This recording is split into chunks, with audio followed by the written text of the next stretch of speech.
Bismillah. Assalamualaikum warahmatullahi wabarakatuh.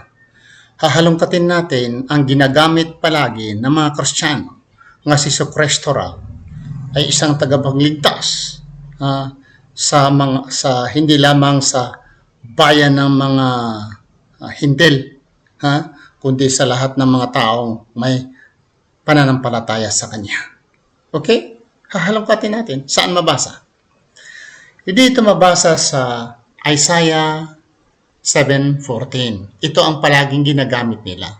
Isaiah 7, versikulo 14. Therefore the Lord himself shall give you a sign. Behold, a virgin shall conceive and bear a son, and shall call his name Emmanuel. Dito may Tagalog translation. Sa baba may Tagalog. Basahin din natin. Kaya't ang Panginoon nga ay magbibigay sa inyo ng tanda. Narito isang dalaga ay maglilihi at manganganak ng isang lalaki. At tatawagin ang kaniyang pangalan na Emmanuel.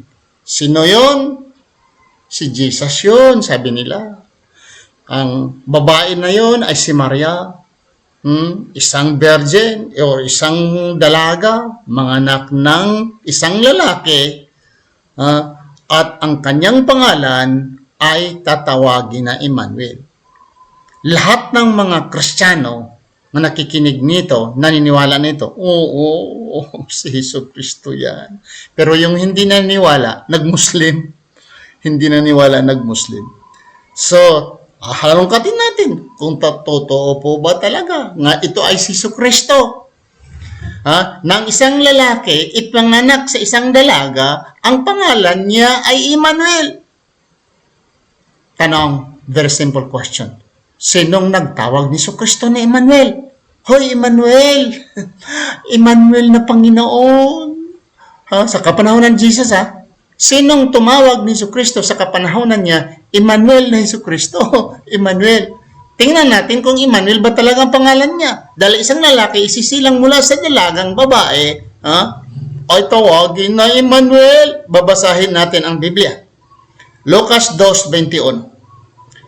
And when 8 days were accomplished for the circumcising of the child, his name was called Jesus. His name was called Jesus, which was so named of the angel before he was conceived in the womb. Tagalog, dito may Tagalog.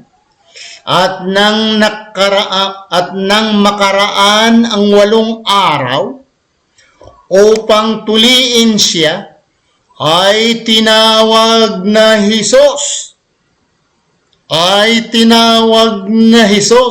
Ang kanyang pangalan na siyang itinawag ng anghel bago siya ipinaglihi sa tiyan. Ngayon, Jesus pala Yung isinilang si Jesucristo, ipinaglihi nga siya, ay hindi pa siya isinilang, ang anghel nagpangalan sa kanya nga Jesus or Jesus. Bakit hindi Emmanuel? Sana nagsabi itong teksto na ito na hindi pa ipinanganak, hindi pa isinilang si Jesucristo. Siya ay tinawag na Emmanuel at yung isinilang na siya, after 8 days, pinapangalanan na Emmanuel. Hindi ho. Hindi, kaya baluktot ang utak ng mga misyonaryo ninyo. At yung naniniwala din sa inyong mga baluktot din ang utak at hindi nakakaintindi. Example nga. Isang lalaki, isinilang siya, ang pangalan niya ay Ricardo. May munal dito.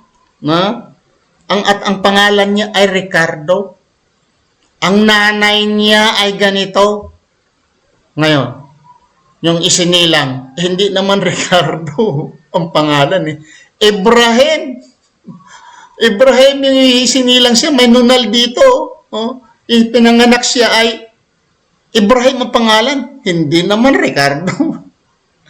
Ganon din eh. Kung si Kristo ho ang yung nabanggit diyan, at si Maria yung babae, at ang sabi ng teksto ng Biblia ay pangalanan siya ng Emmanuel. Tanong, sinong nagtawag ni Kristo na Emmanuel? Emmanuel, Emmanuel, Emmanuel. Hindi ba yan katangaan? Hindi naman Emmanuel ang tawag niya eh. Jesus naman eh. Mula dito ayon nga sa inyong kasulatan at sa inyong doktrina eh, isinilang siya Kristo at pinangalanan siya na Jesus. Hindi pa siya isinilang. At pinako, Jesus ang pangalan niya, hindi Emmanuel. Emmanuel means God with us. May kahulugan pa eh. Ano ba ang kahulugan ng Jesus? Ano ang kahulugan? What is the meaning of Jesus? The meaning of Emmanuel, meaning God is with us. The name. Dahil yung mga pangalan ng mga tao noon, may mga meaning. Karamihan ay may mga meaning. Like ng Ismael. God heard Ismael. Diba?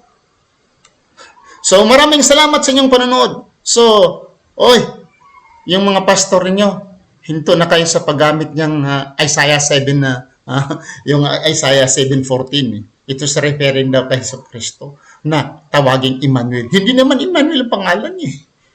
Kristo. Bingi, bulag kayo. Yung nga sinasabi ninyo ni Kristo eh. Pag ang bulag ay maghila sa kanya ay bulag, mahuhulog sila sa bangin. Maraming salamat sa inyong panonood. Please share. Assalamualaikum warahmatullahi wabarakatuh.